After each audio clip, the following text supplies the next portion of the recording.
a private system. And I mean, we're just trying to, we want to make sure that the consumer is going to get a lower price, and if the markup's going to be the same or higher, they're not, and I don't see how it's going to be. In the research and looking at other states, the wholesale markups typically ranged from 10 to 20% based on a number of factors, like the agreement between the manufacturer and the wholesaler, the type of product being sold, and the volume of product being purchased. The extremes are not the norm. That's the norm. And in addition, it has always been shown, like when you do electric deregulation or other types of regulation, competition has ultimately been able to drive the prices down over time. And that has been true in West Virginia with respect to the going from public to private.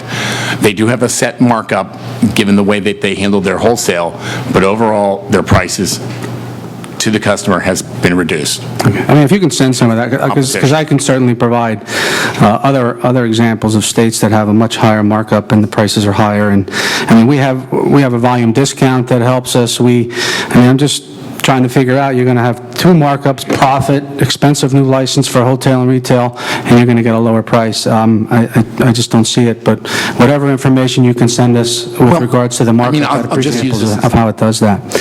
Now. The board, and I know you don't drink this wine, I know you drink the fancy stuff, but if the board purchases a 5-liter Franzia Sunset Blush box wine for $6.83, the shelf price is $12.99.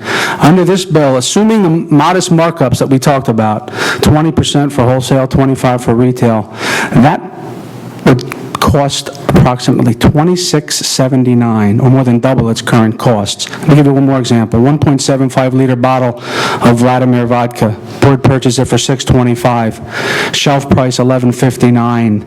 Assuming the same markups, the cost of that product would be $17.43 approximately. So, won't your bill therefore raise taxes for consumers rather than lowering them? I disagree with your facts. In addition, my wife and I typically buy Kendall Jackson if we're having some folks over. I'm myself fond of Diet Coke, as everybody in my office can see. That's primarily what I drink as my beverage of choice. Okay. But that doesn't mean that consumers in my district don't want to have the opportunity to be able to go to a grocery store and to have the convenience of being able to pick up a wine. I don't think that these constituents in any district are looking for fancy products. There are certainly people who are wine connoisseurs and would like to have a more opportunity and better selection. But in the end, it's about just the convenience. You know, you can make jokes about people being fancy or not being fancy. That's not what this is about. And I get the attempt at humor, but I don't know. You know.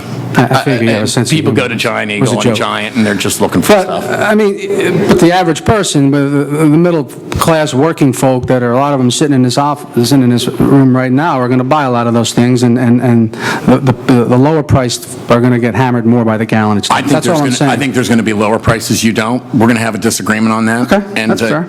My facts will argue against your facts.